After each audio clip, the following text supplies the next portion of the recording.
अस्सलाम वालेकुम नाजरीन, मैं मोहम्मद असलम हुसैन सियासत की खबरों में आप सबका इस्तकबाल करता हूँ। सुप्रीम कोर्ट की इस हिदायत पर के चीफ मिनिस्टर महाराष्ट्र उद्धव ठाकरे जुमेरात को असेंबली में अपनी अक्सरियत साबित करें।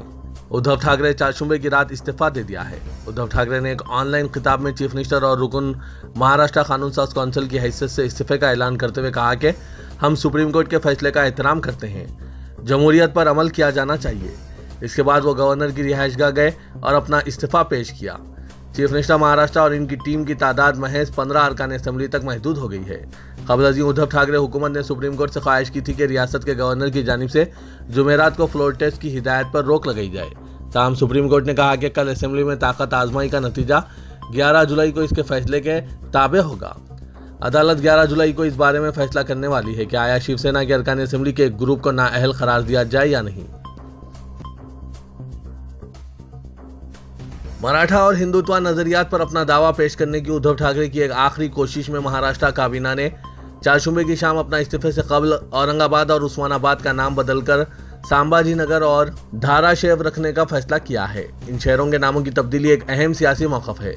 संभाजी मराठा राजा शिवाजी के बड़े बेटे का नाम है। औरंगाबाद का नाम संभाजी से मौसूम करना शिवसेना का देरीना मुतालबा रहा है। शिवसेना की एमवीए इत्तेहादी कांग्रेस ने इस इक़दाम की तायीद की। हालांकि कबल अज़ीम इसका कहना था कि नाम की तब्दीली सियासी एजेंडा नहीं होना चाहिए। औरंगाबाद मुग़ल बादशाह औरंगज़ेब से मौसूम था और उस्मानाबाद का नाम हैदराबाद के आखिरी फरमानरवा मीर उस्मान अली खां से मौसूम है। उस्मानाबाद का नाम बदलकर धाराशिव रखा गया है। धाराशिव उस्मानाबाद के करीब वाक़ गार है जो 6वीं सदी ईस्वी से ताल्लुक़ रखते हैं। यह भी तवील अरसे से शिवसेना के एजेंडे में था। कई मुमताज़ मुस्लिम तंजीमों ने उदयपुर में एक दर्जी की बेरहमाना हलाकत की मजम्मत की है और इसे गैर इस्लामी करार दिया है। इन तंजीमों ने कहा कि किसी भी शख्स को कानून अपने हाथ में लेने का हक नहीं है। कुल हिंद मुस्लिम personal law board, Jamaat ul उलमा हिंद जैसी तंजीमों और असदुद्दीन अवैसी, सदर कुल हिंद मजलिस इत्तेहादुल मुस्लिमीन जैसे कायदीन ने कन्हैया लाल के कत्ल की मजम्मत की है। दिल्ली की जामा मस्जिद के शाही इमाम सैयद अहमद बुखारी ने इस हलाकत को बुज़दिलाना कार्रवाई और इस्लाम के बग़ैर हरकत करार दिया और कहा कि इस्लाम अमन और हम आहंगी का मजहब है। मुस्लिम पर्सनल लॉ बोर्ड ने एक बयान में कहा कि इस तरह की कार्रवाइयाँ इस्लामी उसूलों के खिलाफ है और किसी को कानून अपने हाथ में नहीं लेना चाहिए। कुल हिंद मुस्लिम पर्सनल लॉ बोर्ड के जनरल सेक्रेटरी मौलाना खालिद सैफुल्लाह रहमानी की जानिब से जारी बयान में कहा गया है कि किसी भी मजहब की मुक़द्दस शख्सियत की तौहीन एक संगीन जुर्म है। बीजेपी तर्जुमान नुपुर शर्मा ने पैगम्बर इस्लाम सल्लल्लाहु अलैहि वसल्लम के बारे में आहानत रिमार्क्स किए थे जो मुसलमानों के लिए इंतहाई अलमनाक है। हुकूमत ने नुपुर शर्मा के खिलाफ कोई कार्रवाई नहीं की जो जख्मों पर नमक छिड़कने के बराबर है, लेकिन इसके बावजूद कानून को अपने हाथ में लेना और किसी शख्स को मुजरिम करार देते हुए इसे हलाक करना काबिल मजम्मत है। सदर कुल हिंद मजलिस इत्तेहादुल मुस्लिमीन व रुकन पार्लियामेंट हैदराबाद असदुद्दीन अवैसी ने कहा कि उदयपुर में दर्जी कन्हैया लाल की हलाकत और साबिक में पहलू खान मोहम्मद अखलाक और मोहम्मद भट्टा शेख की हलाकतें दहशतगर्दी की कार्रवाइयाँ हैं। उन्होंने राजस्थान पुलिस पर कन्हैया लाल की शिकायत पर बरवक्त कार्रवाई न करने का इल्ज़ाम लगाया। कन्हैया लाल को 2 अफराद ने हलाक कर दिया था और सोशल मीडिया पर वीडियो पोस्ट करते हुए कहा था कि वो तौहीन इस्लाम का बदला ले रहे हैं। असदुद्दीन अवैसी ने कहा कि अगर राजस्थान पुलिस चौकस होती तो उदयपुर का वाक़या पेश नहीं आता। सदर मजलिस ने कहा कि जब हैदराबाद में एक शख्स ने बीजेपी की मुअत्तलशुदा तर्जुमान नुपुर शर्मा को धमकी दी, तेलंगाना पुलिस ने इसे गिरफ्तार किया। पहलू खान को राजस्थान के अलवार जिले में 2007 में गौ रक्षकों ने हलाक किया था, जबकि अखलाक को उत्तर प्रदेश के दादरी में एक हुजूम ने 2015 में हलाक किया था। मगरबी बंगाल के मजदूर मोहम्मद भट्टा शेख को 2017 में राजस्थान के राजसमंद जिले में हलाक किया गया था। कन्हैया लाल के कातिलों की जानिब से वीडियो में वज़ीर-ए-आज़म नरेंद्र मोदी को हलाक करने की धमकियों के बारे में पूछे जाने पर असदुद्दीन अवैसी ने कहा कि यह काबिल मज़म्मत है। मोदी हमारे वज़ीर-ए-आज़म हैं। हमारे मोदी के साथ नज़रियाती इख्तिलाफात हो सकते हैं, लेकिन इसका यह मतलब नहीं है कि इन्हें धमकी दी जा सकती है। बिहार में असदुद्दीन अवैसी की पार्टी एमआईएम में टूट फूट शुरू हो गई है। वहां के 5 में से 4 अरकान असेंबली लालू प्रसाद यादव की पार्टी आरजेडी में शामिल हो गए। अपोजिशन लीडर तेजस्वी यादव अपनी गाड़ी खुद चलाते हुए एमआईएम के 4 अरकान असेंबली को साथ लेकर असेंबली पहुंचे। इसके बाद चारों अरकान के साथ उन्होंने असेंबली स्पीकर विजय कुमार सिन्हा के चैम्बर में इनसे मुलाकात की। एमआईएम के रियासती सदर अख्तरुल ईमान को छोड़कर मोहम्मद अजहर, शाहनवाज आलम, रुकुन उद्दीन और नईमी आरजेडी में शामिल हो गए हैं। अपने बेबाक तबसरों के लिए मशहूर अदाकारा स्वरा भास्कर को भी जान से मारने की धमकी मिली है। अदाकारा ने वर्सोवा पुलिस से रुजू होते हुए धमकी आमेज खत की तफसीलात फराहम की, जिसके बाद पुलिस ने नामालूम मुलजिम के खिलाफ जान से मारने की धमकी देने का केस दर्ज कर लिया है। वर्सोवा में रिहायश पजीर अदाकारा सौरा भास्कर को 2 दिन कबल जान से मारने की धमकी मिली थी और हिंदी में धमकी आमेज खत भेजा गया था। खत में इन्हें वीर सावरकर की तौहीन करने पर जान से मारने की धमकी दी गई है।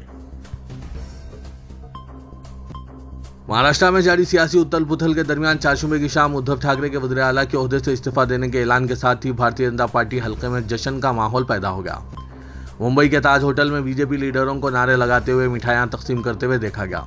इसके मरकज में देवेंद्र फडणवीस मौजूद थे, जिन्होंने मंगल की शाम गवर्नर से मुलाकात की थी। बरतानवी मुसलमान आदम मोहम्मद 11 माह सफर के बाद इंग्लैंड से मक्का हज के लिए पहुंच गए। आदम के मक्का पहुंचने पर एक बड़े मजमा ने इनका इस्तकबाल किया, जिस पर आदम ने इस्तकबाल करने वाले लोगों का शुक्रिया अदा किया। मीडिया के मुताबिक आदम का कहना था कि उन्होंने 10 माह और 26 दिन कबल बरतानिया से मक्के के लिए पैदल सफर का आगाज किया था, जिसके बाद वो 9 मुल्कों का सफर करते हुए अब रवां बरस हज की अदायगी के लिए पहुंचे हैं। आदम के मुताबिक उन्होंने मक्का पहुंचने के लिए सख्त मौसम समेत हर मुश्किल और परेशानी को बर्दाश्त किया और 6500 किलोमीटर का सफर तय किया, क्योंकि हज इनकी अवलीन ख्वाहिशात में से एक है। शहर हैदराबाद के पुराने शहर में मेट्रो रेल दौड़ने का ख्वाब क्या शर्मिंदा ताबीर होगा या फिर कोई टाल मटोल की पॉलिसी अपनाते हुए पुराने शहर को मेट्रो रेल से महरूम रखा जाएगा। शहर हैदराबाद बिलखुसूस गुंजान आबादी वाले पुराने शहर में यह मसला मौजू बहस बना हुआ है। आनजानी chief minister doctor Rajasekhara Reddy के दौरे हुकूमत में जब हैदराबाद में मेट्रो रेल प्रोजेक्ट शुरू करने का फैसला किया गया था, तब अफजलगंज से फलकनुमा तक मेट्रो रेल चलाने का मंसूबा था, लेकिन इसको अमली जामा नहीं पहनाया गया और मेट्रो रेल की खिदमात से पुराने शहर के अवाम को महरूम रखा गया। हैदराबाद मेट्रो रेल के इंजीनियर्स की जानिब से पुराने शहर में मेट्रो रेल चलाने का जायजा लेने के लिए फिर से सर्वे का आगाज़ किया गया है। बताया जा रहा है कि 1 हफ्ते में यह सर्वे मुकम्मिल हो जाएगा। पहले जो रूट प्लान तैयार किया गया था, इसका असर जायजा लिया जा रहा है। तेलंगाना के वज़ीर आला के चंद्रशेखर राव की हुकूमत की उल्टी गिनती शुरू होने से मुतालिक बीजेपी के रियासती हेडक्वार्टर नामपल्ली पर लगाए गए डिजिटल डिस्प्ले बोर्ड, बैनर्स और कटआउट्स के खिलाफ कार्रवाई करते हुए जीएचएमसी ने बीजेपी के खिलाफ 55,000 रुपये का जुर्माना आयद किया है। 4 दिन कबल इंचार्ज तेलंगाना बीजेपी और सदर तेलंगाना बीजेपी के बंडी संजय ने टीआरएस हुकूमत और चीफ मिनिस्टर केसीआर को सख्त तनकीद का निशाना बनाया। पार्टी के हेडक्वार्टर डॉक्टर श्याम प्रसाद मुखर्जी भवन पर टीआरएस हुकूमत की उल्टी गिनती का डिजिटल बोर्ड लगाया गया, जिससे जाहिर किया जा रहा है कि रियासत में तेलंगाना हुकूमत कितने दिन की मेहमान है। अवाम ने ट्विटर के जरिए इसकी ग्रेटर हैदराबाद म्यूनसिपल कॉरपोरेशन से शिकायत की है, जिस पर जीएचएमसी के सेंट्रल इन्फोर्समेंट सेल के अहदेदारों ने बीजेपी पर 50,000 रुपये का जुर्माना आयद किया है। हैदराबाद में बीजेपी का कौमी इजलास मुनक्किद हो रहा है। इस ज़िमन में वज़ीर-ए-आज़म नरेंद्र मोदी, मरकज़ी वज़ीर दाखिला अमित शाह, बीजेपी के कौमी सदर जेपी नड्डा की तस्वीर के साथ बैनर्स और कटआउट्स लगाने पर 5,000 रुपये का जुर्माना आयद किया गया है। टीआरएस और बीजेपी के दरमियान होर्डिंग्स की दिलचस्प जंग शुरू हो गई है। 4 दिन कबल तेलंगाना बीजेपी के रियासती हेडक्वार्टर पर बीजेपी ने चीफ मिनिस्टर केसीआर की तस्वीर के साथ टीआरएस हुकूमत की उल्टी गिनती का डिजिटल बोर्ड लगाया गया था, जिसके जवाब में टीआरएस ने बीजेपी के जलसे आम वाले मुकाम परेड ग्राउंड के अलावा दूसरे मुकामात पर वज़ीर-ए-आज़म नरेंद्र मोदी की तस्वीर के साथ बाय बाय मोदी के होर्डिंग्स और पोस्टर्स लगाए हैं। हैदराबाद में बीजेपी के कौमी आमिला का इजलास मुनक्किद हो रहा है, जिसमें नरेंद्र मोदी, अमित शाह, जेपी नड्डा के अलावा दूसरे अहम कायदीन शिरकत कर रहे हैं, जिसकी वजह से टीआरएस और बीजेपी के दरमियान होर्डिंग्स, पोस्टर्स और बैनर्स का दिलचस्प मुकाबला चल रहा है और दोनों जमातें एक दूसरे पर बरतरी हासिल करने की कोशिश कर रही है। वजीर फाइनेंस तेलंगाना टी हरीश राव ने जीएसटी कौंसिल के इजलास में शिरकत करते हुए बताया कि रियासत की तकसीम की वजह से बाकायदा तौर पर टैक्स दहिंदगान की तफसीलात अपडेट न करने की वजह से रियासत को भारी आमदनी से महरूम होना पड़ रहा है। उन्होंने मिसाल पेश करते हुए कहा कि चंद टैक्स दहिंदगान की तफसीलात तेलंगाना में मौजूद है, लेकिन इन्हें अब भी आंध्र प्रदेश के टैक्स दहिंदगान तस्वुर किया जा रहा है। उन्होंने जीएसटी कौंसिल की जानिब से इस मसले की यकसुई के लिए नए तौर पर 3B फॉर्म में GSTR 3B रिटर्न में नेगेटिव वैल्यू की तजवीज़ का खैर मकदम किया है और जीएसटी कौंसिल का शुक्रिया भी अदा किया है। रुकन पार्लियामेंट हैदराबाद असउद्दीन अवैसी के हाथों आज चंचलगुड़ा जूनियर कॉलेज के हाथे में 5 करोड़ रुपए की लागत से हाई स्कूल, जूनियर कॉलेज और डिग्री कॉलेज की इमारत का संग बुनियाद रखा गया। इस तकरीब में अहमद बलाला, रुकन असम्बली मलकपेट के अलावा मुकामी कायदीन मौजूद थे। असउद्दीन अवैसी की नुमाइंदगी और अकबरुद्दीन अवैसी की ऐवान असम्बली में पुराने शहर में आला तालीम की सहूलतों को बेहतर बनाने के लिए नुमाइंदगी पर हुकूमत ने पुराने शहर के 3 मुकामात पर डिग्री कॉलेजेस के लिए फंड्स मंजूर किए हैं, जिसमें चंचलगुड़ा डिग्री कॉलेज के लिए 5 करोड़ रुपए मुख्तस किए गए हैं। राजस्थान के उदयपुर में एक टेलर का मुबैना तौर पर सर कलम कर देने के वाक़े के बाद हैदराबाद पुलिस भी चौकस हो गई है। हैदराबाद पुलिस के सीनियर ओहदेदार इस वाक़े के बाद शहर की तब्दीलियों पर करीबी नज़र रखे हुए हैं। एक सीनियर पुलिस ओहदेदार ने बताया कि उदयपुर वाक़े के बाद तमाम हसास मुकामात पर पुलिस पिकेट्स तैनात कर दिए गए हैं। पुलिस के सीनियर ओहदेदार भी गुज़िश्ता रात देर गए अपने दफातर में मौजूद रहते हुए सूरत हाल पर नज़र रखे हुए थे। पुलिस ओहदेदार के मुताबिक शहर में सब कुछ ठीक ठाक है और सिर्फ एहतियाती तौर पर इक़दाम किए जा रहे हैं।